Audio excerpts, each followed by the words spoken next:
أعوذ بالله من الشيطان الرجيم حافظوا على الصلوات والصلاة الوسطى وقوموا لله قانتين فإن خفتم فرجالا أو ركبانا فإذا أمنتم فاذكروا الله كما علمكم ما لم تكونوا تعلمون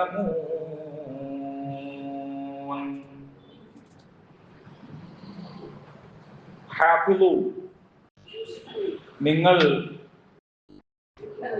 സൂക്ഷിക്കുക, സംരക്ഷിക്കുക, നിഷ്ഠ പുലർത്തുക അലസ്വലവാത്ത് നമസ്കാരങ്ങളിൽ, വസ്വലാത്തിൽ വുസ്ത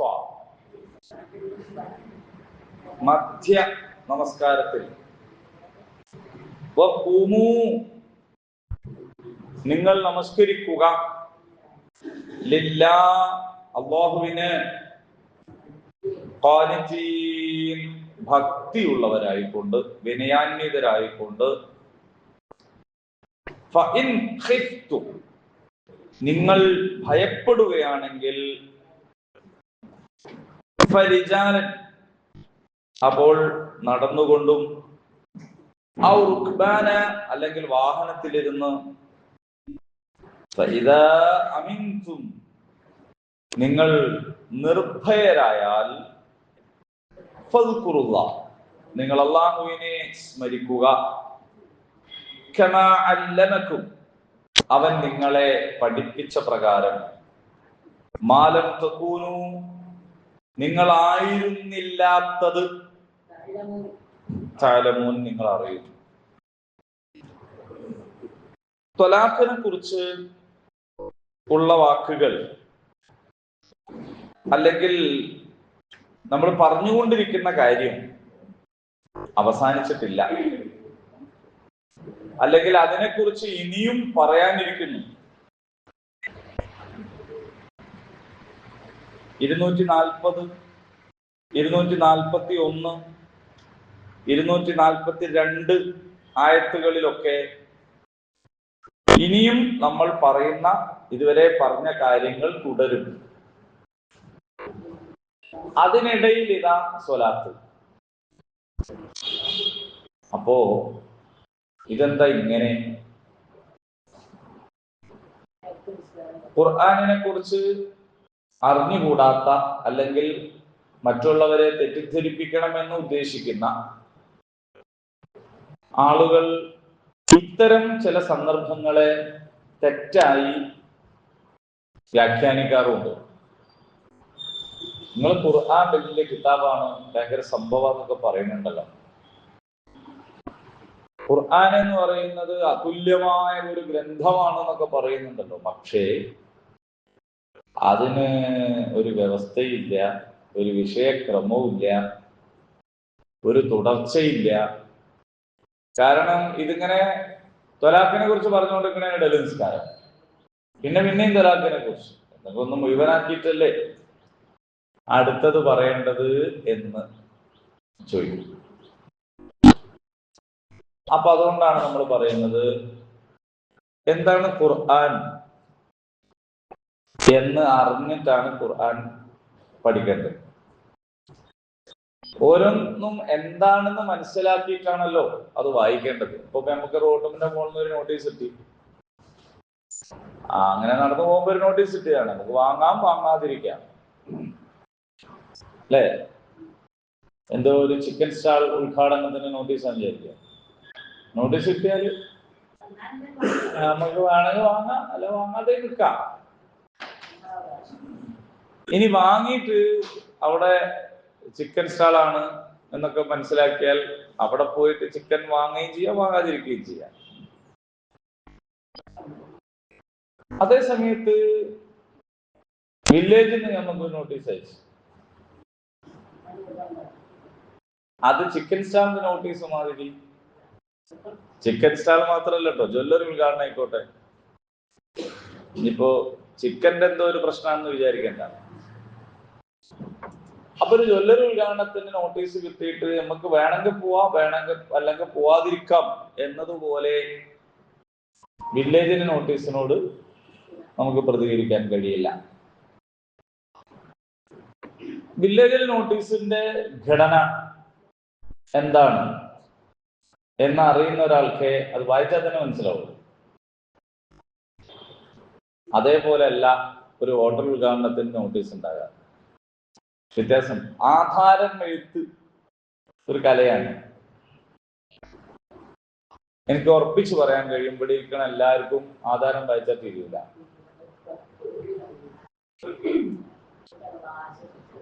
ആർക്കും പറയണ്ട, തിരിയുന്നവരുണ്ട്.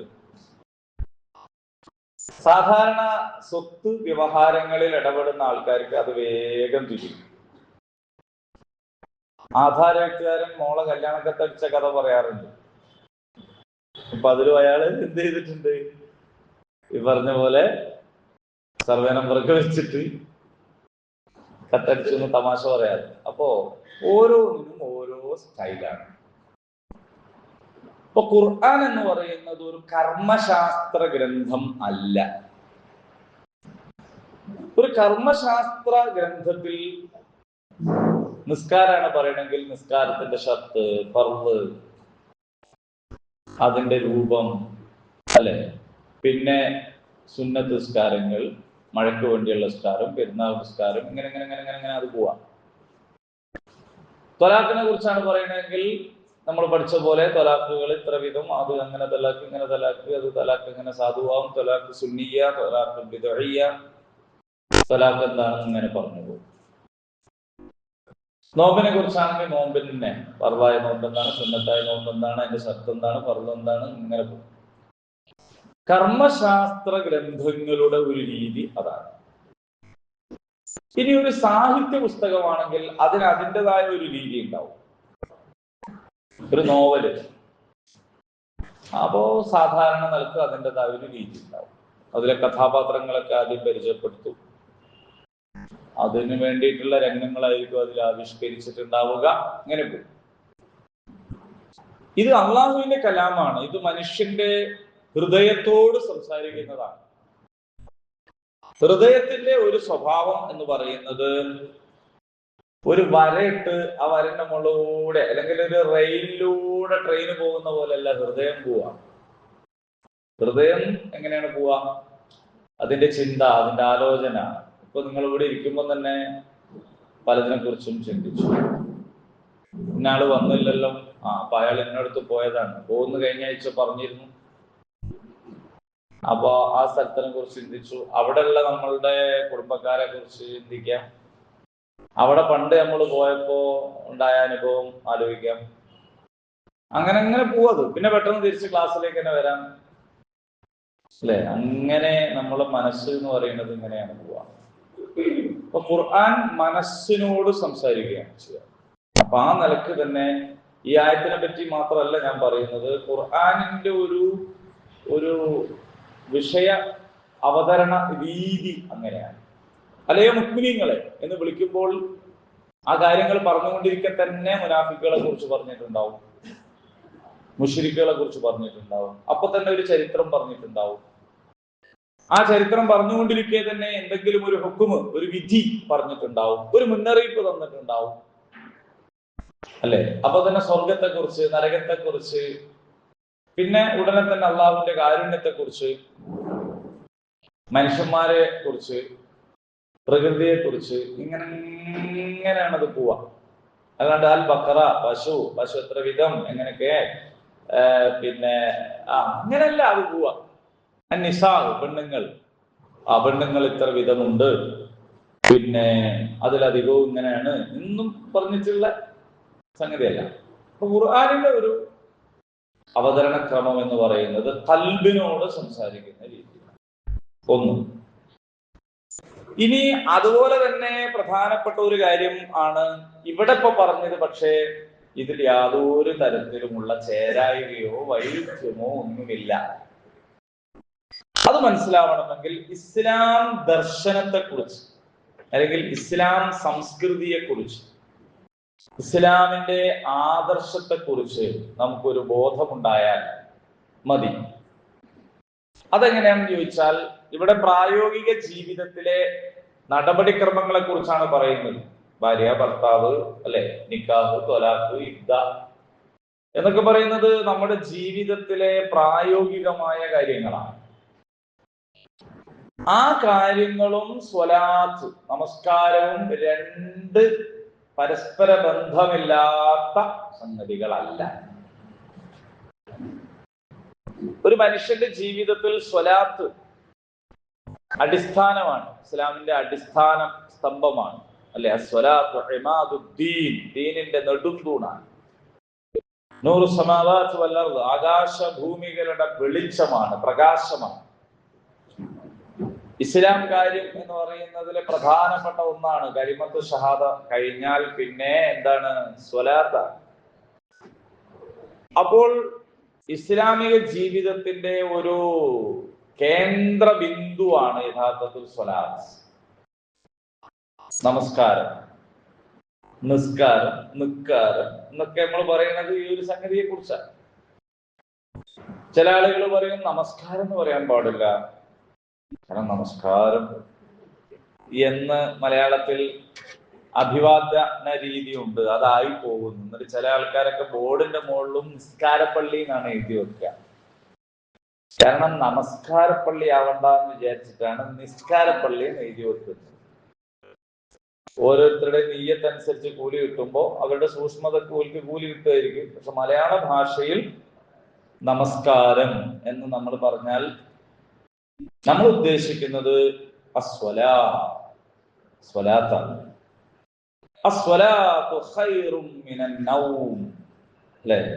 ഹയ്യ അലസ്വലാ, ഖദ് ഖാമത്തിസ്വലാ എന്നൊക്കെ പറയുന്ന അസ്വല. ഇത് നമ്മുടെ ജീവിതത്തിന്റെ ഒരു പ്രധാനപ്പെട്ട ഒരു പോയിന്റാണ്. നമ്മുടെ ജീവിതത്തിന്റെ എല്ലാ കാര്യങ്ങളും അതുമായി ബന്ധപ്പെടുത്തിയിട്ടാണ് ഉണ്ടാവുക.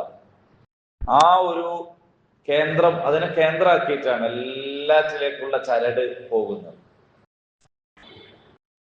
നമസ്കാരത്തിന് അള്ളാഹു നിശ്ചയിച്ച സമയക്രമത്തെ കുറിച്ച് പണ്ഡിതന്മാർ പറഞ്ഞിട്ടുണ്ട്. അത് നമ്മുടെ ജീവിതവുമായിട്ടുള്ള അതിന്റെ ബന്ധം, ദുനിയാവിന്റെ കറക്കവുമായിട്ടുള്ള അതിന്റെ ബന്ധം. നമസ്കാരത്തെ സംബന്ധിച്ച് സമയബന്ധിതമായിട്ട് അള്ളാഹു ഒരുക്കിയിട്ടുള്ളൊരു സംഗതിയാണ്. തോന്നുമ്പോ നിസ്കരിക്കലല്ല. അപ്പൊ സമയബന്ധിതം എന്ന് പറയുമ്പോൾ ആ സമയത്തിനൊക്കെ അതിൻ്റെതായ ചില പ്രാധാന്യമുണ്ട്. ലോകത്തിന്റെ കറക്കവും ഭ്രമണപഥം, അല്ലെ, ഇതൊക്കെ ആയിട്ട് ഇതിന് ബന്ധമുണ്ട്. അങ്ങനെ സുബ്ഹ് എപ്പോഴാണ്, സ്വലാത്തുൽ ഫജർ എപ്പോഴാണ്, ളുഹർ എപ്പോഴാണ്, സൂര്യനുമായിട്ട് അതിന് കണക്ഷൻ ഉണ്ട്. സ്വലാത്തുൽ അസ്ർ അതിന് കണക്ഷൻ ഉണ്ട്. സ്വലാത്തുൽ മഗ്രിബ്, സ്വലാത്തുൽ ഇശ, എല്ലാറ്റിനും ഈ പ്രകൃതിയും അതിന്റെ പ്രതിഭാസങ്ങളുമായിട്ട് ബന്ധമുണ്ട്, നമ്മുടെ ജീവിതവുമായിട്ട് ബന്ധമുണ്ട്. അങ്ങനെ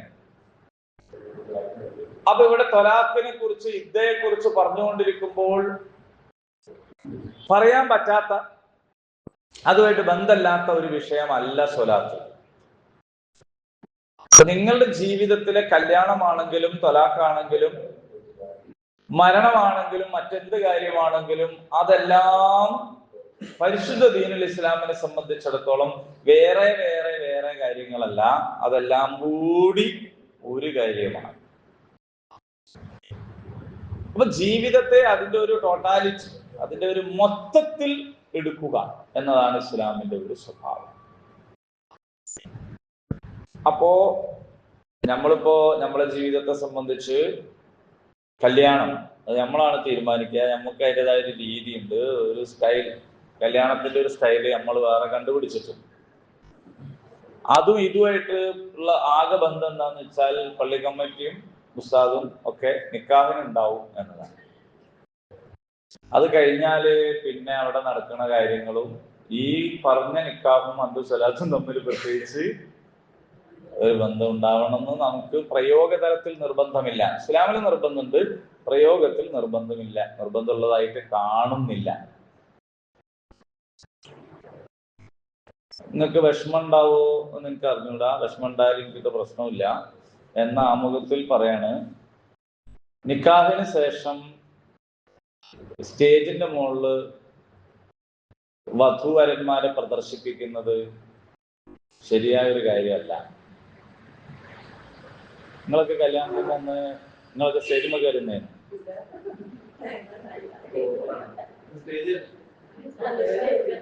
അപ്പോ ഇതിങ്ങനെ നിൽക്കുക, അതിന്റെ ഒരു ശാരീരികമായ പീഡനം എത്രത്തോളം ഉണ്ട് എന്നുള്ളത് വേറൊരു വശമാണ്.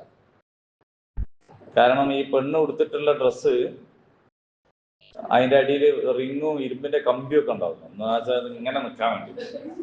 അപ്പോ അതല്ലെങ്കിൽ അതിങ്ങനെ മടങ്ങിപ്പോയിരുന്നതിന് വേണ്ടി ഒരു സാധനമൊക്കെ, എന്നിട്ടാണ് ഇതിങ്ങനെ നിൽക്കുന്നത് ഒരു പ്രത്യേക പോലെ. അപ്പൊ ഈ മോള് ഒരു 11:30 നിക്കാ കഴിഞ്ഞ് 12 നിന്നാല് ഒരു 3:30 മണി വരെ, അല്ലെങ്കിൽ ആളെപ്പോഴാണോ തീരുന്നത് അതുവരെ ആ നിർത്താണ്. അപ്പോ അതില് ഫോട്ടോ എടുക്കല്, അതില് നിക്കല്, അതില് പുഞ്ചിരിക്കല്, ഇതില് ഇവളനുഭവിക്കുന്ന ഒരു പ്രയാസം ഉണ്ടല്ലോ, അതന്നെ വലിയൊരു ബേർഡനാണ്. ഇനി അത് മാത്രമല്ല, ഇങ്ങനെ വരുന്ന ആളുകൾക്കെല്ലാം മുമ്പിൽ അണിഞ്ഞൊരുങ്ങി ഒരു പെണ്ണിങ്ങനെ നിൽക്കുക എന്ന് പറയുന്ന ഒരു കോൺസെപ്റ്റ്, അത് മറ്റെന്താണെങ്കിലും ഇസ്ലാമികമല്ല. വേറെന്തെങ്കിലുമൊക്കെ പേരിടാം. അതുകൊണ്ടാണ് ഞാൻ ആമുഖം നടത്തിയിട്ട് പറഞ്ഞത് എനിക്ക് വിഷമാവെന്ന് അറിയില്ല എന്നൊക്കെ. വിഷമാവാൻ നല്ല സാധ്യത ഉണ്ട്, പക്ഷെ എന്നാലും പറയേണ്ടത് നമ്മളല്ലല്ലോ പറയേണ്ടത്. അപ്പൊ എന്താ വേണ്ടതെന്ന് വെച്ചാൽ, നിക്കാഹ് നടത്തുന്നു, നിക്കാഹ് കഴിയുന്നു, അവൾ അവളുടേതായ ഇടത്തുണ്ടാകുന്നു, കാണേണ്ട ആൾക്കാർ അവിടെ പോയി കാണുന്നു. സത്യത്തില് അവളെ മാനിക്കലും ബഹുമാനിക്കലും ഒക്കെ അതാണ്. അപ്പൊ നമ്മളെ കാണാൻ ഒരാളെ നമ്മളത്തേക്ക് വരലാണല്ലോ നമ്മക്കുള്ള ആദരവ്. എന്നെ കണ്ടോളേ എന്ന് പറഞ്ഞിങ്ങനെ നിൽക്കല് ഒരാദരവല്ല. അപ്പൊ ഈ നടത്തിപ്പോയ നിക്കാഹ്, അതുകൊണ്ട് നമ്മളൊക്കെ എന്താ ചെയ്യലെന്ന് വെച്ചാൽ, നിക്കാഹ് കഴിഞ്ഞാൽ ഉടനെ തടിയെടുക്കും. നമുക്ക് മെഞ്ഞാന്നൊരു നിക്കാഹ് ഉണ്ടായിരുന്നു, ഇന്നലെ ഒരു നിക്കാഹ് ഉണ്ടായിരുന്നു, ഇന്ന് നിക്കാഹ്. ഈ നോമ്പാണ് പരമാവധി ചെയ്ത് തീർക്കാൻ തോന്നും. അപ്പോ മെഞ്ഞാന്നും അതെ, ഇന്നലെയും അതെ, ഞാൻ നിക്കാഹ് കഴിഞ്ഞ് ഉടനെ അവിടുന്ന് ഓടി. ഇന്നും ഇൻഷാ അല്ലാഹ് അങ്ങനെ തന്നെ വിചാരിക്കുന്നു. നിക്കാഹ് കഴിഞ്ഞാൽ പിന്നെ നമ്മൾ ഒപ്പിട്ടിട്ട് അവള് വേഗം പോവുകയാണ്. കാരണം എന്താന്ന് വെച്ചാൽ, പിന്നെ അവിടെ എന്ത് നടക്കുന്നു എന്നുള്ളതിനെ കുറിച്ചിട്ട് നമുക്കറിയില്ല. കൈകാര്യം ചെയ്യുന്നത് തന്നെ വേറെ. ഞാൻ ഇന്നലെ കുത്തുബ നടത്തുമ്പോ ഒരു ബേജാറില്ല കുത്തുബടത്തി. ആകെ 15 മിനിറ്റാണ് ഞാൻ പറയുള്ളൂ നിക്കാഹിന്. ബേജാർ എന്താന്ന് വെച്ചാല്, സ്റ്റേജിന്റെ തൊട്ട് താഴത്ത് 2 ആൾക്കാരുണ്ട് ഈ സാധനം പിടിച്ചിങ്ങനെ നിൽക്കും. മറ്റേ സാധനല്ല പൊട്ടിക്കുന്ന. അപ്പൊ ഞാനിങ്ങനെ സത്യത്തിൽ തന്നെ ബേജാറായി, ഇവൻ ഈ നിക്കാഹ് കഴിഞ്ഞിട്ട് ഈ സാധനം പൊട്ടിച്ചാല് എന്താക്കും അറിയാതെ. 2 ആൾക്കാര്, രണ്ട് പയ്യന്മാർ ഇങ്ങനെ റെഡിയിൽ നിൽക്കുന്നു. ഭാഗ്യത്തിനുമില്ല അന്നേരം പൊട്ടിച്ചിട്ടില്ല. ഞാൻ നിക്കാഹ് കഴിഞ്ഞ് സ്റ്റേജിൽ നേരെ ഇറങ്ങി അവരത്തേക്കാ പോയത്. അവർക്ക് കൈയൊക്കെ കൊടുത്തു. എന്നിട്ട് ഞാൻ പറഞ്ഞ്, പേടിച്ച് നിൽക്കുക, എനിക്ക് ഇതൊക്കെ പൊട്ടിക്കും. അല്ല ഇപ്പൊ പൊട്ടിക്കുള്ളൂ ഉസ്താദ്, പിന്നെ പൊട്ടിക്കുള്ളൂ. അപ്പൊ ഞാൻ പൊട്ടിക്കുമ്പോഴേക്ക് വേഗം അവിടുന്ന് രക്ഷപ്പെട്ടത്. ഞാനിത് പറഞ്ഞെന്താന്ന് വെച്ചാൽ, ആനുഷംഗികമായി സൂചിപ്പിച്ചത് മാത്രമല്ല, ഇതുമായിട്ട് ബന്ധം പറഞ്ഞാൽ, ഇവിടെ ത്വലാഖ് പറഞ്ഞ്, ഇദ്ദ പറഞ്ഞ്, സ്വലാത്ത് പറഞ്ഞു, പിന്നെ നേരെ വീണ്ടും തലാഖിലേക്ക് തന്നെ പോവാണ്. അപ്പൊ ഇത് തമ്മിൽ വേർപെടുത്താൻ പറ്റാത്തൊരു സംഗതിയാണ്. നിങ്ങളുടെ സ്വലാത്ത് എന്ന് പറയുന്നത്, നമസ്കാരം എന്ന് പറയുന്നത് നിങ്ങളുടെ ജീവിതത്തിലെ നിത്യവ്യവഹാരങ്ങളുമായിട്ട് കെട്ടുപിണഞ്ഞു കിടക്കുന്ന, അതുമായി ബന്ധപ്പെട്ട് നിൽക്കുന്ന ഒരു കാര്യമാണ്. സന്തോഷം എന്ന് പറയുന്നതിനും സങ്കടം എന്ന് പറയുന്നതിനും ഒക്കെ സ്വലാത്താണ്. പെരുന്നാളിന്റെ മാതിരി സന്തോഷം വേറപ്പ.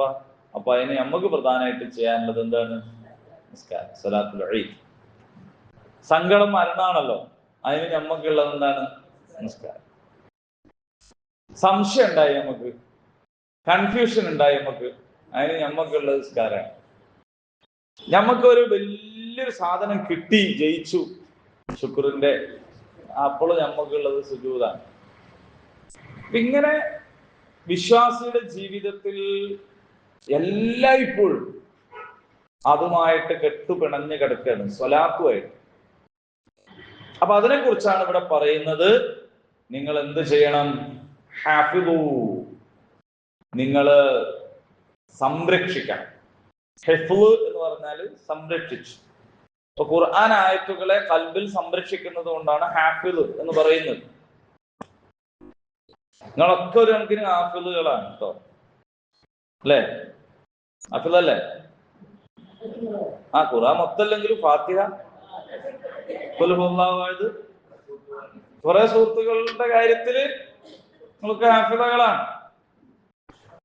അപ്പോ മുഴുവനല്ല എന്നല്ലുള്ളൂ, കഷ്ണം മുറിയൊക്കെ. അപ്പോ സംരക്ഷിച്ചു നമ്മളത്. പക്ഷെ നിങ്ങൾ ഈ പഠിച്ചിടത്തോളമുള്ള സൂറത്ത് വരെ മറന്നുപോകും, എന്ത് ചെയ്തിട്ടില്ലെങ്കിൽ, ഓതിയിട്ടില്ലെങ്കിൽ. അപ്പൊ അതിന്റെ അർത്ഥം എന്താണ്? നിരന്തരമായിട്ട് സംരക്ഷിക്കുക എന്ന പണി നമ്മൾ എടുക്കണം, എന്നാലേ അതവിടെ നിൽക്കുള്ളൂ. ഇല്ലെങ്കിൽ പണ്ട് പഠിച്ച പല സൂറത്തുകളും നമുക്കിപ്പോ ഓർമ്മയിലില്ല. കാരണം അത് കെട്ടിയിട്ട ഒട്ടകത്തെ പോലെയാണ് എന്നാണ്. കെട്ടിയിട്ട ഒട്ടകത്തിന് നമ്മൾ പുല്ലും വെള്ളവും കൊണ്ടുപോയി കൊടുത്തിട്ടില്ലെങ്കിൽ അത് ചത്തുപോകും. അപ്പോ നമ്മളാ ഹിഫ്ളാക്കിയത് ഒരു സൂറത്താണെങ്കിലും ഒരായത്താണെങ്കിലും അത് ഇടക്ക് ഓതാം. ഓക്കെ, ഹാഫിളു എന്നാണ് ഇവിടെ പറഞ്ഞത്. സാധാരണ സ്വലാത്തിനെ കുറിച്ച് പറയുമ്പോൾ അഖീമു എന്നാണ് പറയാൻ. അഖീമുസ്സലാ, ഇഖാമത്തു സ്വലാത്ത് എന്ന് പറഞ്ഞാൽ വ്യവസ്ഥാപിതമായിട്ടുള്ള സ്വലാത്താണ് ഇഖാമത്തു സ്വലാത്ത്.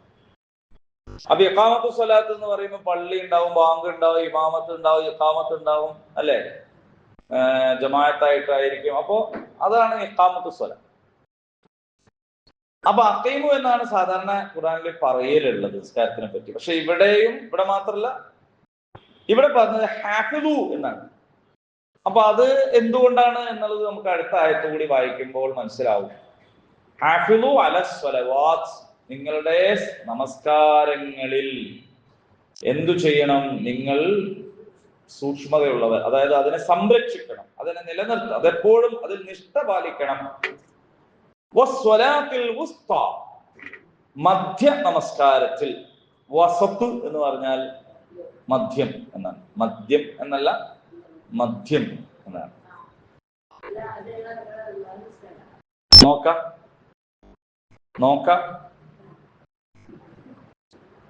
ഏതാന്ന് നോക്കാം. അപ്പോ ഏതാണ് ആ സ്വലാത്ത് എന്ന കാര്യത്തിൽ വമ്പിച്ച ചർച്ച തഫ്സീറുകളിൽ കാണാൻ പറ്റും. അത് ഫജ്റാണ് എന്ന് പറഞ്ഞവരുണ്ട്, സുബഹി നിസ്കാരാണെന്ന് പറഞ്ഞവരുണ്ട്, അല്ല ളുഹറാണ് എന്ന് പറഞ്ഞവരുണ്ട്, ളുഹർ നിസ്കാരം, അല്ല അസ്റാണെന്ന് പറഞ്ഞവര്. ഇതൊന്നും വെറുതെ പറഞ്ഞല്ല കേട്ടോ, എനിക്ക് പറഞ്ഞവർക്ക് അവരുടേതായ ന്യായമുണ്ട്.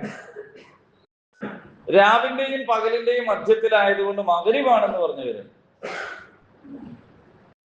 അല്ല ഇശ ആണെന്ന് പറഞ്ഞു. എന്ന് പറഞ്ഞാൽ 5 വക്ത് നിസ്കാരത്തെ പറ്റിയിട്ടും അഭിപ്രായങ്ങളുണ്ട് വേറെ വേറെ. അതേസമയം ഖന്ദഖ് യുദ്ധവേളയിൽ റസൂലുള്ളാഹി സ്വല്ലല്ലാഹു അലൈഹി വസല്ലം അസ്ർ നമസ്കാരം വൈകിപ്പോയതിനെ സംബന്ധിച്ച് പറഞ്ഞപ്പോൾ അവിടെ ഒരു സ്വലാത്തുൽ വുസ്ത എന്ന വാക്ക് പ്രയോഗിച്ചിട്ടുണ്ട്. അപ്പൊ അസ്ർ നിസ്കാരം ഒഴിവായി പോയപ്പോഴാണ് സ്വലാത്തുൽ വുസ്ത നഷ്ടപ്പെട്ടു എന്ന് പറഞ്ഞത് എന്നതിനാൽ അത് അസ്റാണ് എന്ന് പറയുന്നവരുണ്ട്. പക്ഷെ അങ്ങനല്ല, അതിപ്പോ അസ്റല്ല, ളുഹറായിരുന്നു നഷ്ടപ്പെട്ടതെങ്കിലും റസൂൽ അങ്ങനെ തന്നെ പറയാ. എന്ന് പറഞ്ഞാൽ എല്ലാ ഫർള് നമസ്കാരങ്ങളും സ്വലാത്തുൽ വുസ്തയാണ് എന്ന് അതുകൊണ്ട് പറഞ്ഞവര്. അതായത് സ്വലാത്ത് വേറെ ഉണ്ടല്ലോ, നേരത്തെ പറഞ്ഞ പോലെ ഈദിന്റെ സ്വലാത്ത്, മഴയ്ക്ക് വേണ്ടിയുള്ള സ്വലാത്ത്, മയ്യത്ത് നിസ്കാരം, അങ്ങനെ ഒരുപാട് നിസ്കാരങ്ങളുണ്ട്. തഹിയ്യത്ത് ഉണ്ട്, റവാത്തീബ് ഉണ്ട്, വിത്തർ ഉണ്ട്, അങ്ങനെ ഒരുപാട് സ്വലാത്തുകൾ ഉണ്ടല്ലോ. ആ സ്വലാത്തുകളൊക്കെ നിങ്ങൾ സൂക്ഷിക്കേണ്ടതും സംരക്ഷിക്കേണ്ടതുമാണ്. ഹാഫിളു അലസ് സ്വലവാത്ത്, എല്ലാ സ്വലാത്തുകളും നിങ്ങൾ സംരക്ഷിക്കേണ്ടതാണ്. വസ്വലാത്തുൽ വുസ്ത, എന്നാൽ ഫർളായിട്ടുള്ള പ്രത്യേകമായി 5 നമസ്കാരങ്ങൾ പ്രത്യേകമായി തന്നെ സൂക്ഷിക്കേണ്ടതാണ് എന്നാണ് അപ്പോൾ അർത്ഥം വരിക. അപ്പൊ റവാത്തീബും വേണം അല്ലേ, നമുക്ക് തഹിയ്യത്തുൽ മസ്ജിദ് വേണം, അതുപോലെ നമുക്ക് എല്ലാ നമസ്കാരങ്ങളും നമ്മൾ ശീലമാക്കണം ഒക്കെ വേണം. എന്നാൽ കൂടുതലായിട്ട് ഒന്നുകൂടി പ്രത്യേകം എടുത്തു പറയാണ് വസ്വലാത്തുൽ വുസ്താ, പ്രത്യേകമായ നിസ്കാരം എന്നാണ്. അപ്പൊ നമ്മള് ഇപ്പോ 3, 4, 5 മക്കളുള്ള ഒരാള്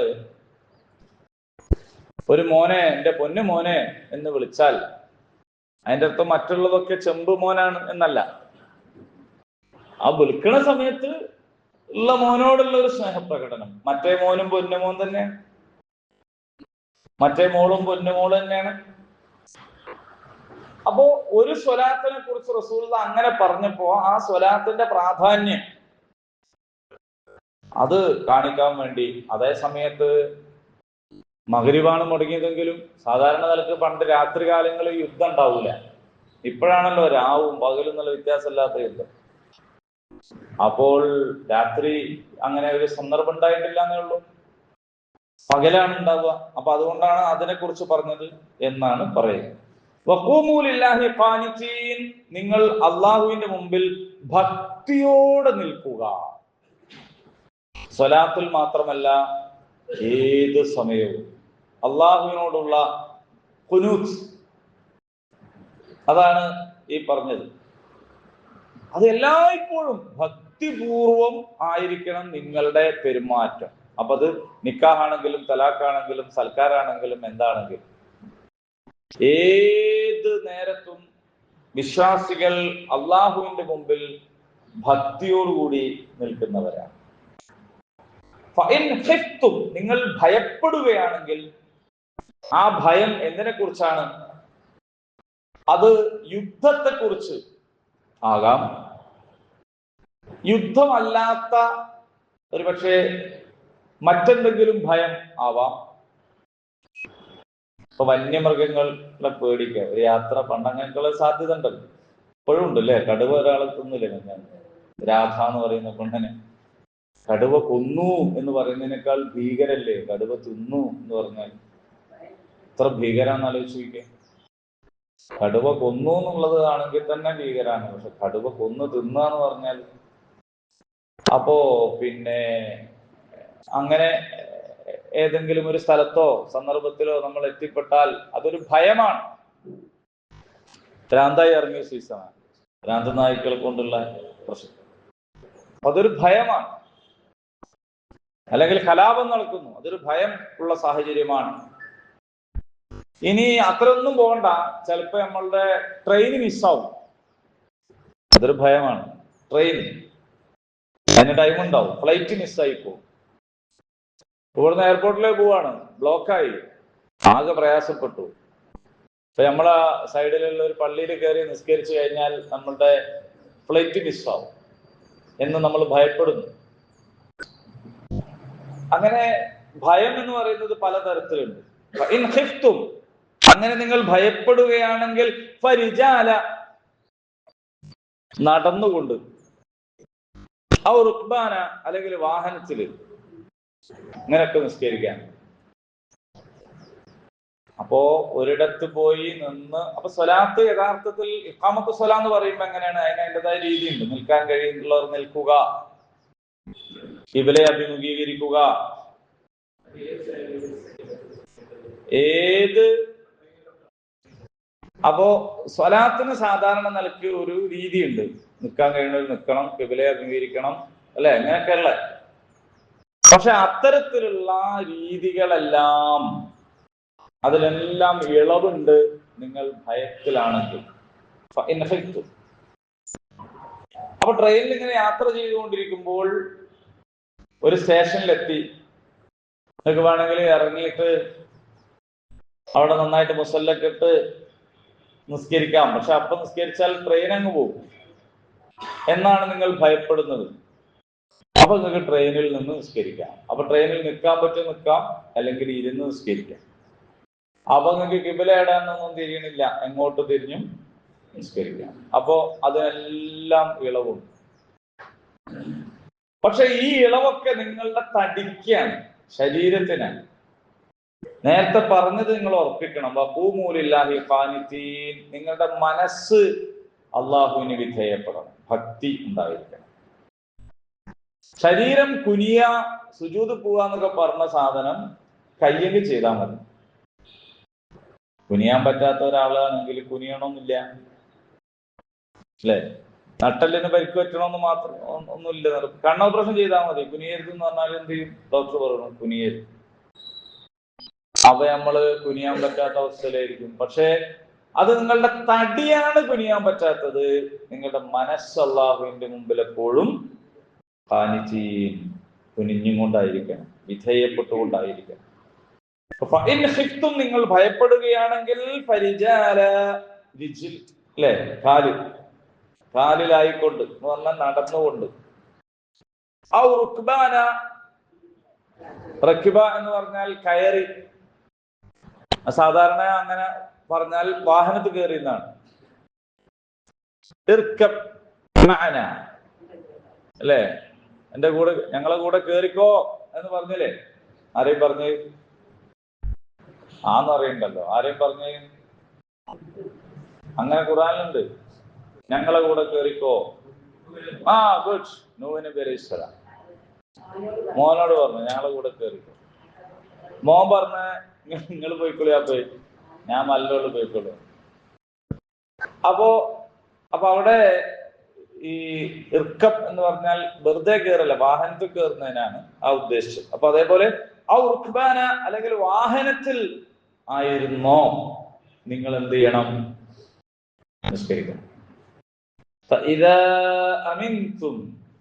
അങ്ങനെ നിങ്ങൾ അമ്നുള്ളവരായാൽ എന്ന് പറഞ്ഞാൽ നിർഭയരായാൽ, പേടി മാറിയാൽ, നിങ്ങൾ അല്ലാഹുവിനെ സ്മരിക്കുക. കമാ അല്ലമക്കും, അവൻ നിങ്ങളെ പഠിപ്പിച്ച പ്രകാരം.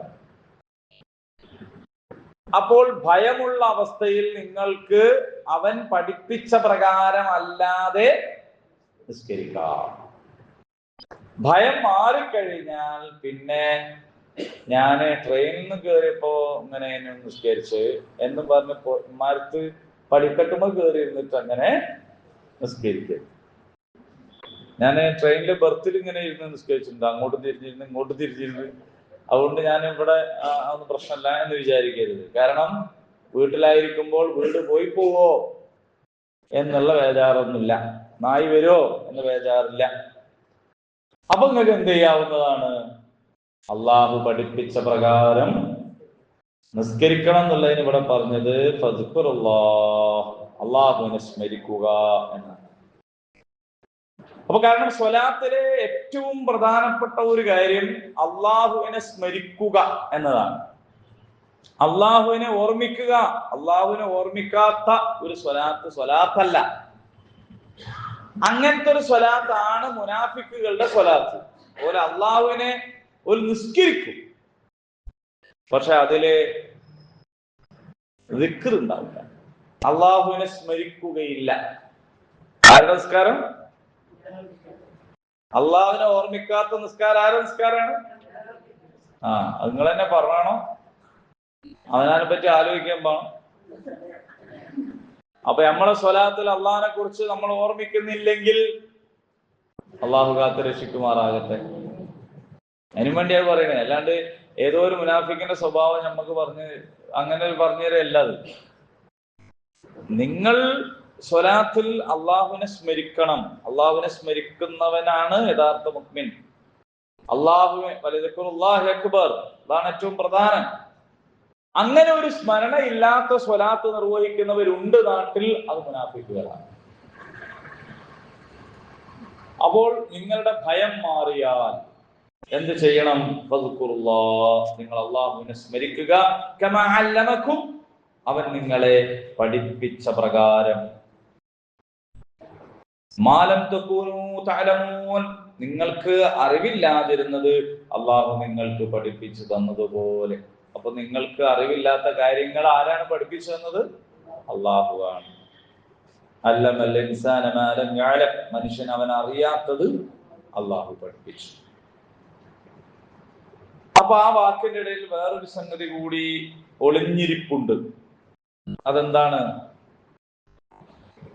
ആർക്കെങ്കിലും ചിന്തിച്ചു പറയാൻ കഴിയോ? ആർക്കെങ്കിലും ചിന്തിച്ചു പറയാൻ കഴിയോ? ശരിയായ ഉത്തരം പറയുന്നവർക്ക് സമ്മാനം തരും. ഈ പറഞ്ഞ വാക്കിനുള്ളിൽ അഥവാ കമാ അല്ലമക്കും എന്ന് പറഞ്ഞ വാക്കിനുള്ളിൽ ഒളിഞ്ഞിരിപ്പുള്ള സുപ്രധാനമായ ഒരു പോയിന്റ് ഉണ്ട്. ആർക്ക് പറയാൻ കഴിയും? ഒന്ന് ശ്രമിച്ചു നോക്ക്. ആർക്കെങ്കിലും പറയാൻ കഴിയുമെങ്കിൽ സമ്മാനം തരും. ഇത്ര മോശം നയിക്കൂല സമ്മാനം. സമ്മാനം എന്താണോ? സമ്മാനമുണ്ട്. ആ പറയൂ. തെറ്റിക്കോട്ടെ, നിൽക്കുന്ന നഷ്ടത്തുണ്ടോ? മൈനസ് മാർക്കൊന്നുമില്ല. ഒരു വലിയൊരു കാര്യം, നമ്മൾ ഖുർആനോടുള്ള നമ്മുടെ സമീപനം, ഖുർആൻ കാര്യത്തിലെടുത്ത് അതിനെക്കുറിച്ച് ചിന്തിക്കണം. നമ്മൾ ഖുർആനെ കുറിച്ച് ചിന്തിക്കുന്നില്ലേ? ഖുർആനിൽ വരുന്ന ഓരോ കാര്യത്തെ കുറിച്ചും ചിന്തിക്കണം. ചെയ്യാൻ പാടും. ശരിയാണ്. സമ്മാനത്തിനുള്ളതായില്ല എന്ന് മാത്രം.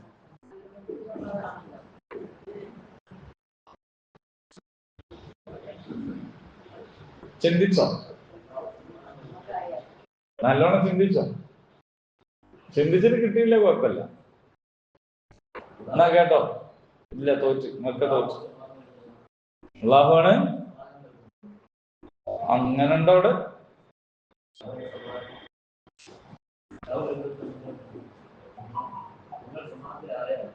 ആ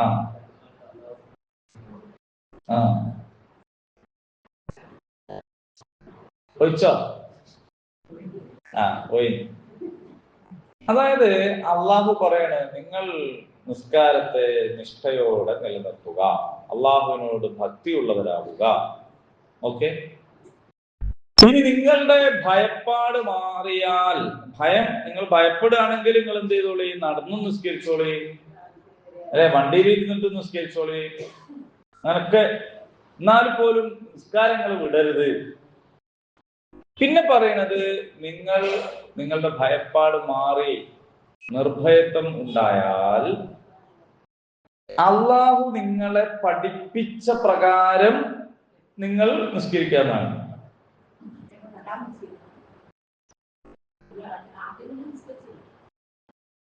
അതല്ല, രണ്ടാമത് നിസ്കരിക്കലല്ല. അത് കഴിഞ്ഞ് ഏത് നിസ്കാരവും ഒരിക്കൽ നിസ്കരിച്ച് കഴിഞ്ഞു, പിന്നെ നിസ്കാരമില്ല. അപ്പോ ഇവിടെ പറഞ്ഞ പോയിന്റ് ഇതാണ്, ഞാൻ പറഞ്ഞത് പ്രത്യേകം ശ്രദ്ധിക്കുക. കമാ അല്ലമക്കും, അവൻ നിങ്ങളെ പഠിപ്പിച്ച പ്രകാരം. ആര് പഠിപ്പിച്ച പ്രകാരം? അള്ളാഹു നിങ്ങളെ പഠിപ്പിച്ച പ്രകാരമാണ് നിങ്ങൾ നിസ്കരിക്കേണ്ടത്. പക്ഷെ അള്ളാഹു പരിശുദ്ധ ഖുർആനിൽ എവിടെയെങ്കിലും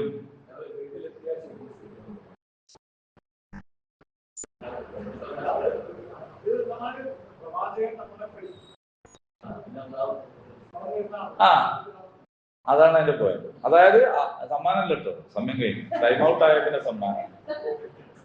അതായത് ഖുർആനിൽ ഒരിടത്തും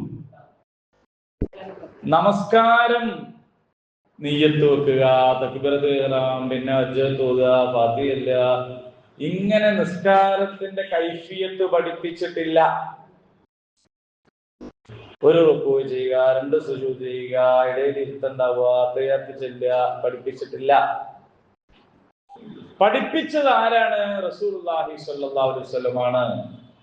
സല്ലു കമാ റഅയ്തുമൂനി ഉസല്ലി, ഞാൻ എങ്ങനെ നിസ്കരിക്കുന്നത് നിങ്ങൾ കണ്ടുവോ അങ്ങനെ നിങ്ങൾ നിസ്കരിക്കുക. അപ്പൊ നിസ്കാരം പഠിപ്പിച്ചത് റസൂലുള്ളാഹി സ്വല്ലല്ലാഹു അലൈഹി വസല്ലമാണ്. റസൂലുള്ളാഹി സ്വല്ലല്ലാഹു അലൈഹി വസല്ലം പഠിപ്പിച്ച ഒരു കാര്യത്തെ അള്ളാഹു പഠിപ്പിച്ചതായിട്ടാണല്ലോ പറയുന്നത്. അതാണ് പോയിന്റ്. അതിന്റെ അർത്ഥം, നബി സല്ലല്ലാഹു അലൈഹി വസല്ലം പഠിപ്പിച്ചതൊക്കെ ആര് പഠിപ്പിച്ചതാണ്? അള്ളാഹ് പഠിപ്പിച്ചതാണ്. ഞങ്ങൾക്ക് അള്ളാഹ് പഠിപ്പിച്ചത് മതി, റസൂല് പഠിപ്പിച്ചത് വേണ്ട എന്ന് പറയാൻ വകുപ്പില്ല. കാരണം അള്ളാഹുവിന്റെ റസൂൽ സല്ലല്ലാഹു അലൈഹി വസല്ലം പഠിപ്പിച്ചതൊക്കെ ആര് പഠിപ്പിച്ചത് തന്നെയായിട്ട് കണക്കാക്കണം? അള്ളാഹ് പഠിപ്പിച്ചതായിട്ട് കണക്കാക്കണം.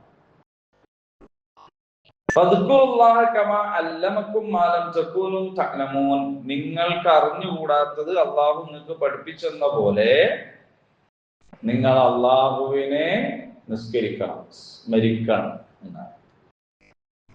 അപ്പൊ റസൂൽ സല്ലല്ലാഹു അലൈഹി വസല്ലം തന്നിഷ്ടപ്രകാരം എന്തൊക്കെയോ പറഞ്ഞതല്ല.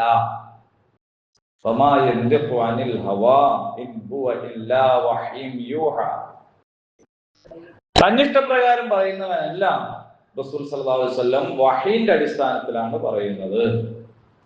അഖീമുസ്സലാ, നിങ്ങൾ സ്വലാത്ത് നിലനിർത്തുക എന്ന് അള്ളാഹു പറയുമ്പോ എങ്ങനെയാണ് ആ സ്വലാത്ത് നിലനിർത്തേണ്ടത് എന്ന് റസൂലുള്ളാഹി സ്വല്ലല്ലാഹു അലൈഹി വസല്ലമാണ് പഠിപ്പിച്ചു തരിക.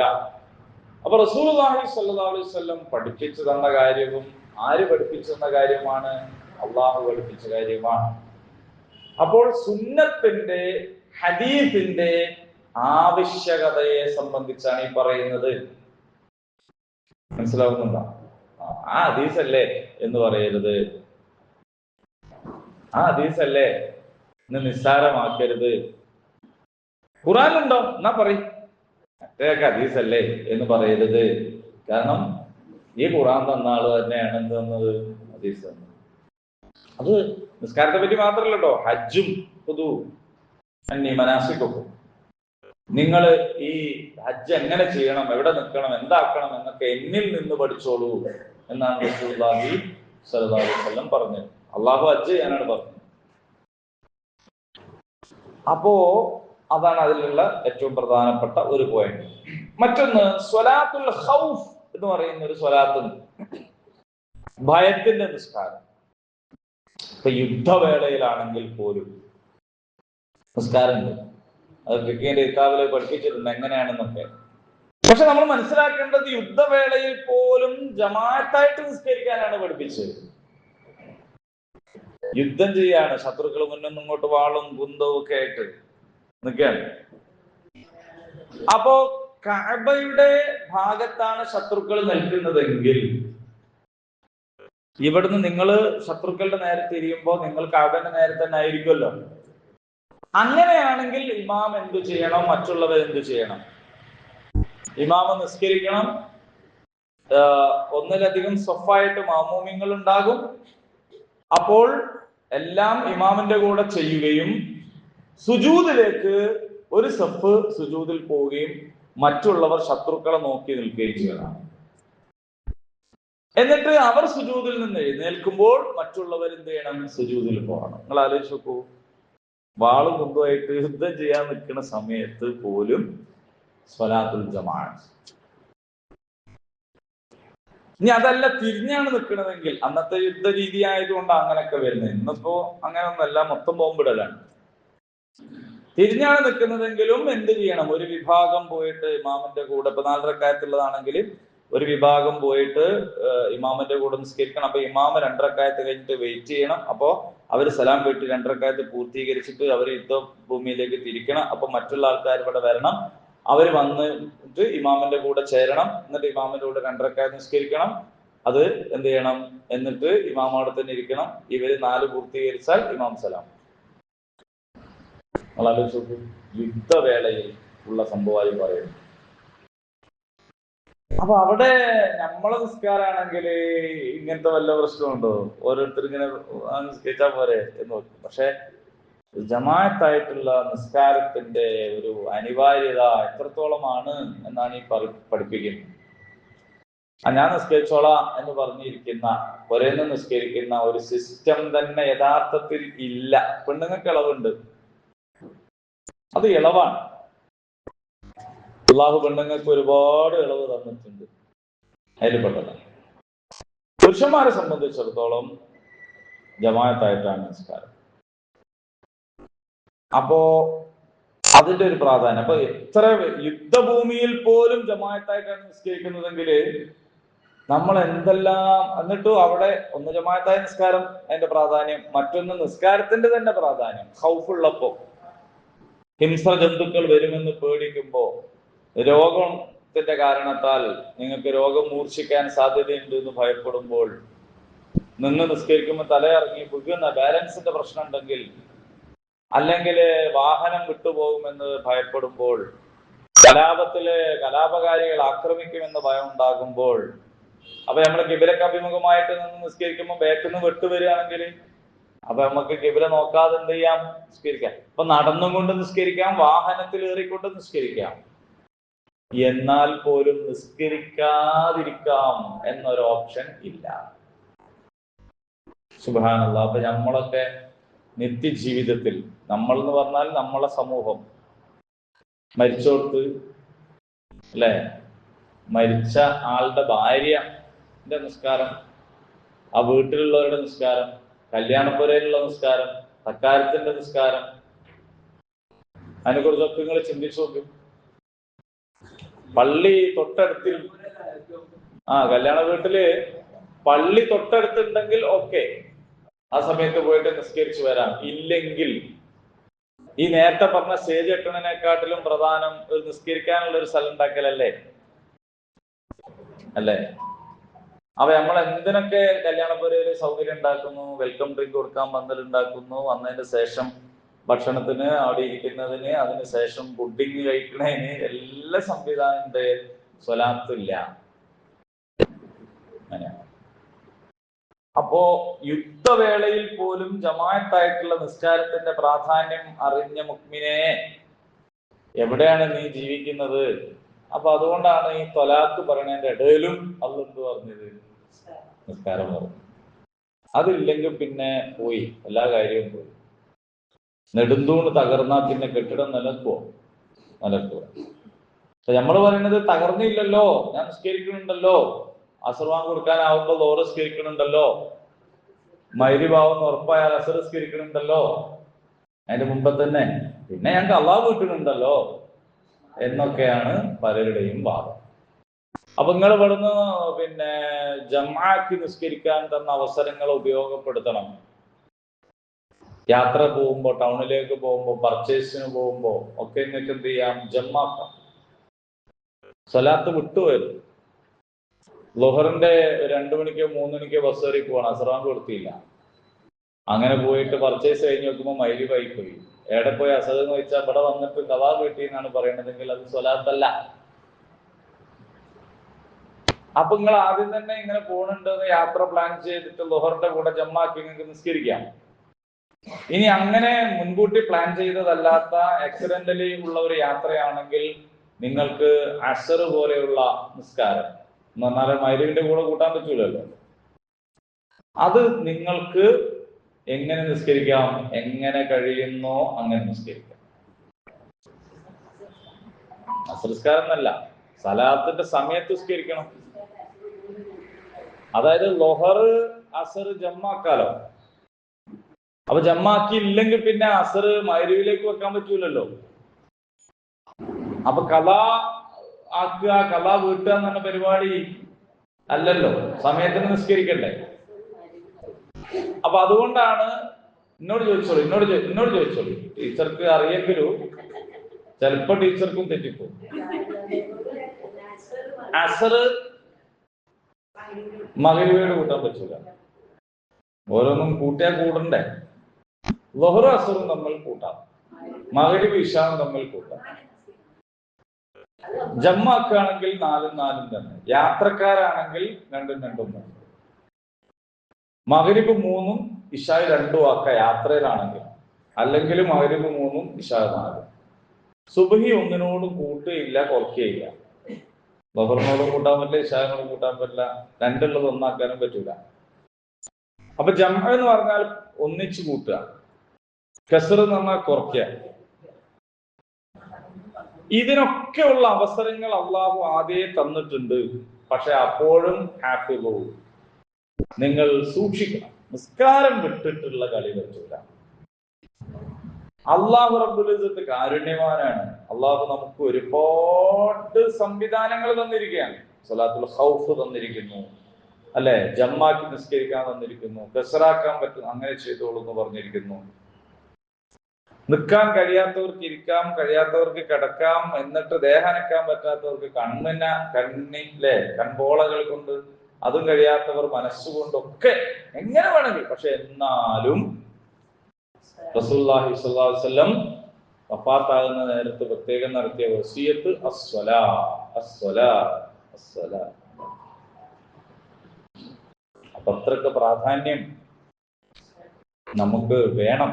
നമുക്ക് ജംആക്കാൻ ദൂരപരിധിയില്ല, കസ്റാക്കാൻ ദൂരപരിധിയുണ്ട്.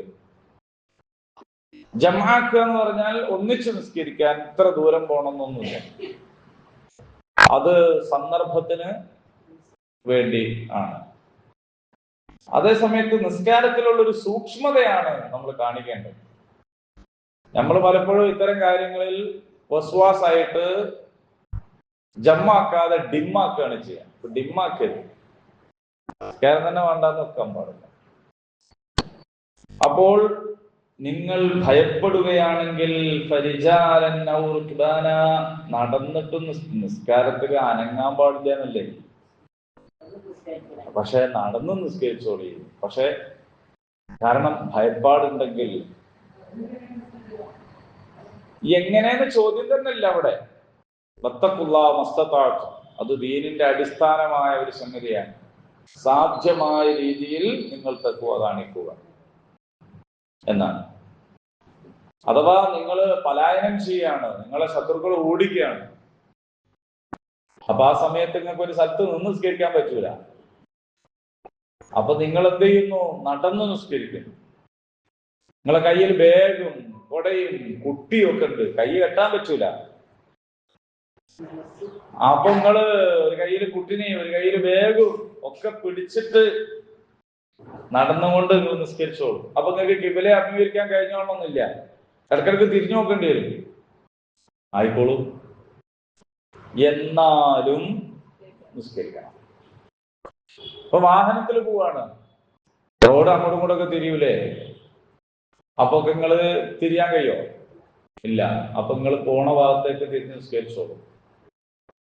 എങ്ങനെയെന്ന് പറഞ്ഞിട്ടില്ല, എങ്ങനെയും.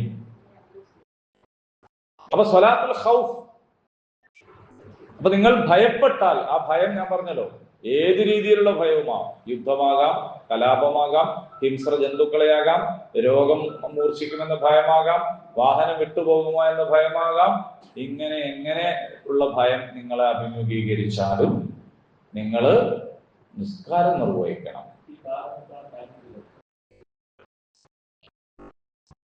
ആദ്യം തന്നെ യാത്ര പോകുമ്പോൾ ഒതുവെടുക്കണം. പൊതു നഷ്ടപ്പെട്ടാൽ നിങ്ങൾക്ക് തയമ്മം ചെയ്യാവുന്നതാണ്. ഓക്കെ, അപ്പോ അതാണ് നമ്മുടെ സ്വലാത്തിനെ കുറിച്ച് നമ്മൾ മക്കൾക്കൊക്കെ പറഞ്ഞു കൊടുക്കണം, പഠിപ്പിച്ചു കൊടുക്കണം. തർക്കുസ്വല, നമസ്കാരം ഉപേക്ഷിക്കുക എന്നത് മുഅ്മിനിന്റെയും കാഫിറിന്റെയും ഇടയിലുള്ള വ്യത്യാസമാണ്. തർക്കുസ്വല, നമസ്കാരം ഒഴിവാക്കുക എന്നത് കാഫിറും മുഅ്മിനും തമ്മിലുള്ള വ്യത്യാസമാണ്.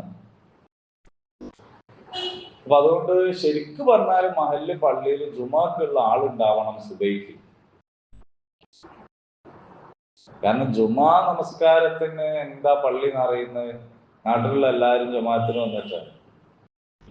അങ്ങനെ പള്ളി നിറയേണ്ട ഒരു സമയമാണ് സുബഹി. കാരണം സുബൈക്ക് മനുഷ്യന്മാർ വേറെ പണിക്ക് പോണില്ല, കല്യാണത്തിന് പോണില്ല, യോഗത്തിന് പോകുന്നില്ല. ഒരു മനുഷ്യൻ സാധാരണ പകൽ സമയത്ത് ബിസി ആവുന്നത് എന്തൊക്കെ കാരണത്താലാണോ ആ കാരണം ഒന്നും ഇല്ലാത്തൊരു സമയമാണ് സുബഹിസ്കാരത്തിന്റെ സമയം. അപൂർവം ആൾക്കാരുണ്ട് സുബഹിന്റെ മുമ്പേ തന്നെ വണ്ടി ഡ്രൈവിംഗ് പണി തുടങ്ങുന്നവരുണ്ട്, മീനെടുക്കാൻ പോണവരുണ്ട്, പച്ചക്കറി വാങ്ങാൻ പോണവരുണ്ട്. അതൊന്നും മറന്നുകൊണ്ടല്ല ഞാൻ പറയുന്നത്. പൊതുവിൽ വീട്ടിൽ ആളുകൾ ഉണ്ടാകുന്ന സമയമാണ് സ്വലാത്തുൽ ഫജ്റിന്റെ സമയം. അങ്ങനെയാണെങ്കിൽ നമ്മുടെ മഹല്ലിലുള്ള എല്ലാവരും സുബൈക്ക് പള്ളിയിലെത്തിയാല് ജുമാന്റെ ആള് സുബൈക്ക് ഉണ്ടാവും. പക്ഷെ ജുമാ എല്ലാരും വരും. അങ്ങനെ ഈദ് നിസ്കാരം, പെരുന്നാൾ നിസ്കാരം സുന്നത്ത്. സുന്നത്ത് എന്ന് പറഞ്ഞാല് അത് ഒരു വേണ്ട ആവശ്യമില്ല എന്നുള്ള കോലത്തിലല്ല, പ്രബലമായ സുന്നത്ത്. പക്ഷെ സുബഹി നിസ്കാരം ഫർളാണ്. അപ്പൊ അതുകൊണ്ട് ഹയ്യാലസ്സലാ എന്ന് പറഞ്ഞൊരു ക്യാമ്പയിൻ നടത്തുക. എല്ലാ വീട്ടിലും കയറി ഇറങ്ങി ഇതിന്റെ പ്രാധാന്യത്തെ കുറിച്ച് പറയുക. ചെറുപ്പക്കാരോടും യുവാക്കളോടും ഒക്കെ പള്ളിയിൽ വരാൻ വേണ്ടിയിട്ട് പറയാം. പള്ളിയിൽ വരുന്ന ആൾക്കാരോട് തന്നെയാണ് നമ്മൾ പള്ളിയിൽ വരാൻ പറയുന്നത്. കാരണം അവരോടല്ലേ പറയാൻ പറ്റുള്ളൂ, ബാക്കിയുള്ളൊരു പള്ളിയിൽ ഇല്ലല്ലോ. നമ്മൾ ഖത്തീബുമാരൊരു പരിമിതി, നമ്മൾ കുത്തുബക്ക് വരുന്ന ആൾക്കാരോടാണ് പറയുന്നത് നിങ്ങൾ പള്ളിയിൽ വരണം. ഒരു പള്ളിയിൽ വന്നോണ്ടാണല്ലോ നമുക്ക് പറയാൻ പറ്റുന്നത്. വരാത്തവരോട് നിങ്ങൾ വരണം എന്ന് പറയണം. ഈ ഉമ്മത്തിന്റെ, നമ്മുടെ കുടുംബത്തിന്റെ, നമ്മുടെ നാടിന്റെ ഒക്കെ വെളിച്ചത്തിനും തെളിച്ചത്തിനും പുരോഗതിക്കും അത് അനിവാര്യമാണ്. അപ്പൊ അതുകൊണ്ട് എല്ലാവരോടും പള്ളിയിൽ വരാൻ പറയാം. പെണ്ണുങ്ങളും പള്ളിയിൽ വരിക. വരാൻ കഴിയാത്തവർക്ക് ഇളവുണ്ട്, നിങ്ങളെ പിടിക്കൂല എന്നുള്ളൂ. എന്ന് പറഞ്ഞാൽ തോന്നുന്നു നിസ്കരിച്ചാൽ മതി എന്നല്ല.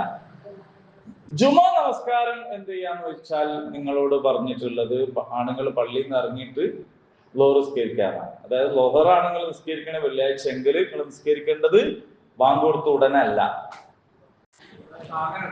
വെള്ളിയാഴ്ച പെണ്ണുങ്ങൾ ലോഹർ നിസ്കരിക്കേണ്ടത് ബാങ്ക് കൊടുത്ത ഉടനെ നിസ്കരിക്കലല്ല, ജുമാ ഇറങ്ങിയിട്ടാണ് ലോഹർ നിസ്കരിക്കേണ്ടത്.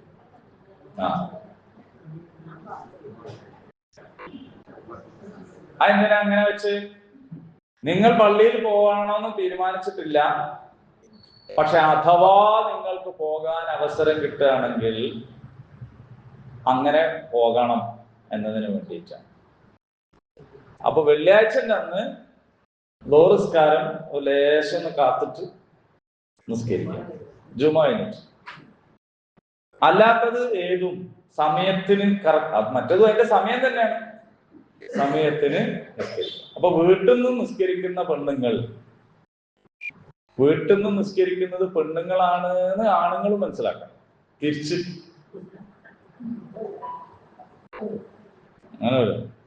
ആണൊരുത്തണ്ടല്ലോ എന്റെ കൂടെ എന്ന് പറഞ്ഞാൽ എണീറ്റിരിക്കാൻ പറ്റൂല. ആർക്ക്? പള്ളിക്ക് നിസ്കരിക്കാത്തവന്. അതിനെക്കാട്ടും അപ്പറഞ്ഞിപ്പോ എങ്ങനെ പറയാ? അപ്പൊ അതുകൊണ്ട് പള്ളിയിൽ പോയിട്ട് ജമാഅത്തായിട്ട് നിസ്കരിക്കണം പുരുഷൻ. രണ്ട് കാരണത്താൽ പോകാതിരിക്കാൻ അത് ഉദ്റാണ്. ഒന്ന് ഭയം, മറ്റൊന്ന് രോഗം. ഭയം ഉണ്ടെങ്കിൽ അതൊരു കാരണമാണ്. പള്ളിയിലേക്ക് പോയാൽ പിന്നെ മയ്യിത്ത് നിസ്കാരം നടക്കുള്ളൂ, പോകാൻ കഴിയില്ല എന്ന സാഹചര്യം ഉണ്ടെങ്കിൽ പോട്ടെ.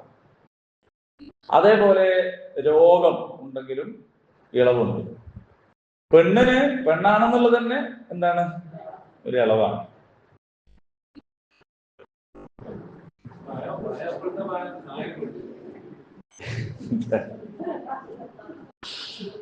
അല്ലാഹു തആല എത്ര എന്തല്ല നമ്മളിപ്പോ പഠിച്ച ആയത്ത് മൊത്തം നോക്കുമ്പോ എത്രയാ ഇവർക്ക്, എന്തെല്ലാം ജാതി ഇളവുകളാണ്, എന്തെല്ലാം സൗകര്യങ്ങളാണ്, എന്തെല്ലാം സുഖങ്ങളാണ് അള്ളാഹു പറഞ്ഞിട്ടുള്ളത് അല്ലേ. എന്നിട്ടും കൂട്ടരെ നരകത്തിലധികം നിങ്ങളാണ് എന്ന് പറഞ്ഞാൽ ഈ തന്നതിനൊന്നും ഒരു ശുക്രില്ലാതെ ആയി പോകുന്നത് കൊണ്ടായിരിക്കൂലേ. അപ്പൊ അതുകൊണ്ട് വല്ലാണ്ട് കാക്കണം. പെണ്ണുങ്ങളെത്തുനിന്നും വരുന്ന ഏറ്റവും വലിയ ഒരു നന്ദികേടിനെ കുറിച്ച് പഠിപ്പിച്ചത്, എന്തെങ്കിലും ഒന്ന് തൻ്റെ ഭർത്താവിനോട് ആവശ്യപ്പെട്ടിട്ട് കിട്ടിയിട്ടില്ലെങ്കിൽ നിങ്ങൾ ഒന്നും വാങ്ങി തന്നില്ല എന്ന് പറയലാണ്. ഒരു ഉപകാരങ്ങളെ കൊണ്ടുണ്ടായില്ല എന്ന് പറയല. ഏത് അവസാനത്തെ ആ കേക്കിന്റെ കഷ്ണം മാത്രമേ കിട്ടാത്തുള്ളൂ. പക്ഷെ എന്നാലും ഇതുവരെ എന്ത് കാര്യമാണ് നിങ്ങളെ കൊണ്ട്? അൽഹംദുലില്ലാഹ്. അപ്പൊ അതുകൊണ്ട് നന്നായിട്ട് സൂക്ഷിക്കുക. അള്ളാഹു ഉപകാരപ്രദമായ വിജ്ഞാനം നമുക്ക് വർദ്ധിപ്പിച്ചു തരുമാറാകട്ടെ. കഴിഞ്ഞ ക്ലാസ് റെക്കോർഡ് ഉണ്ടാവില്ല എന്ന് വിചാരിച്ചെങ്കിലും ഞാൻ അറിയാതെ ഇവിടെ റെക്കോർഡിങ് നടന്നിരുന്നു. അപ്പൊ അതുകൊണ്ട് അത് പിന്നെ യൂട്യൂബിൽ ഉണ്ട്. ഇന്നത്തത് റെക്കോർഡാണ്. ഇൻഷാ അല്ലാഹ്. അള്ളാഹു അനുഗ്രഹിക്കട്ടെ. ഇനിയും നമുക്ക് ഇതുമായിട്ട് ബന്ധപ്പെട്ട് ഇതിന്റെ തന്നെ തുടർച്ചയിൽ കുറച്ച് കാര്യങ്ങൾ കൂടി വരുന്നുണ്ട്. 240, 241, 242 ഒക്കെ ആയത്തുകൾ നമ്മൾ നേരത്തെ പറഞ്ഞുകൊണ്ടേയിരുന്ന വിഷയത്തിന്റെ തന്നെ തുടർച്ചയാണ്. അല്ലാഹുമ്മ റബ്ബന ആതിനാ ഫിദ്ദുനിയ ഹസന വഫിൽ ആഖിറതി ഹസനത വഖിനാ അദാബന്നാർ. ആമീൻ. അൽഹംദുലില്ലാഹി റബ്ബിൽ ആലമീൻ.